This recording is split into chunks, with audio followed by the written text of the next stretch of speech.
Happy Sunday sa lahat-lahat.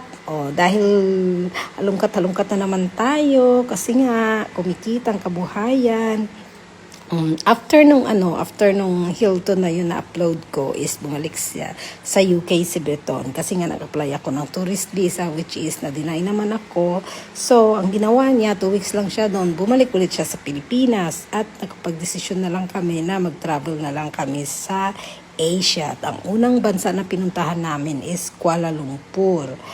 Dahil nga OFW ako dati, syempre first time ko na nag-tourist at hindi kami magkasama sa linyahan, kaya na-hold ako ng 1 oras dahil sa pinagko-question ako kasi nga, yun nga, magtuturist ka na dating OFW ka, parang red flag yon.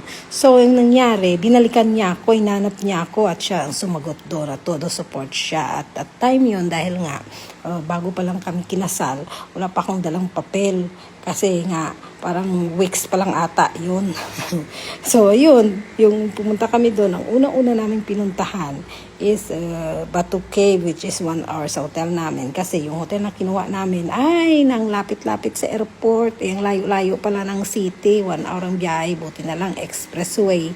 At maganda yung daan. At walang traffic. At saka talagang smooth dumaan kami sa expressway. Ay naku, para ka lang nagbibiyaheng probinsya. Ang ganda, lawak-lawak. Tapos ang dami-daming mga tourist dyan, kaya kailangan maaga pa kayo pag gusto niyo pumunta ng Batu Caves kasi ang daming tao, ang ingay. Tapos pag pumunta kayo doon, wag niyong lagyan ng pagkain yung bag niyo kasi ang dami-daming mga unggoy, talagang inaano yung mga damit nyo. At saka wag kang magdala ng pagkain, lalo na pagkain, ay naku, talagang kuyugin ka ng mga unggoy, daming unggoy doon.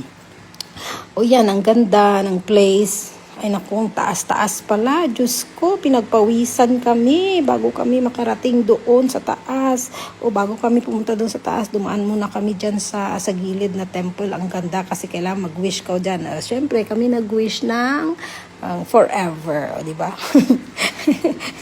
Dati, nung ganyan travel ako, Diyos ko, puno yung memory ko kasi video doon, picture doon, pero ngayon hindi na, Diyos ko, pinag-iingatan ko na yung phone ko. Ang ganda kahit yung mga ganyan, talagang inuutid-utid ko, ganun pala pag una ka pa lang na nagturtur.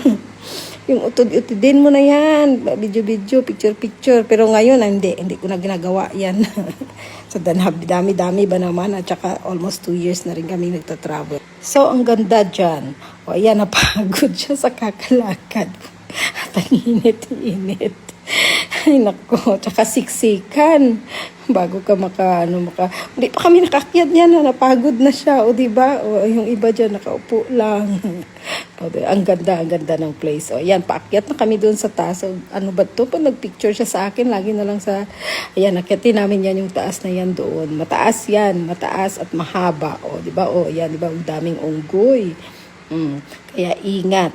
Maganda yung nila kasi may doon na paakyat sa kabila at pababa dito sa kabila. Ito namang iba, ang titigas ng ulo, diyan pa rin dumadaan, di sila sumusunod sa linya. Kaya minsan matraffic. Pero ayan doon yan, 2 linya yan para sa pataas, tapos 2 linya naman pababa. Diba? Ang daming pogi dyan, Diyos ko. Ayan. Diba? Kung ano kataas yung inakyat namin na yan.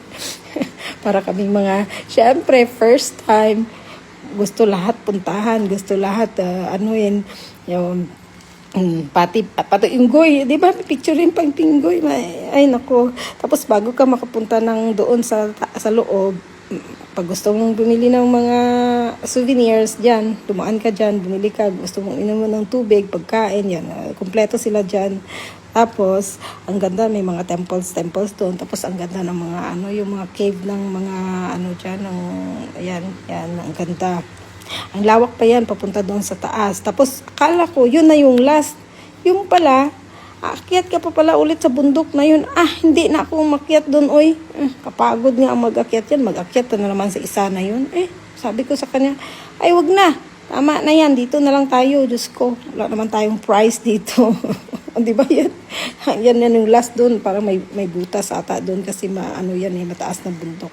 Ayan. Di na ako makyat doon. Diyos ko, kapagod. Yan lang, share ko. 7 weeks kami doon sa Kuala Lumpur. So, next, wait nyo sa Krabi. Krabi, Thailand naman ang iba-vlog ko. Bye! Thank you for watching!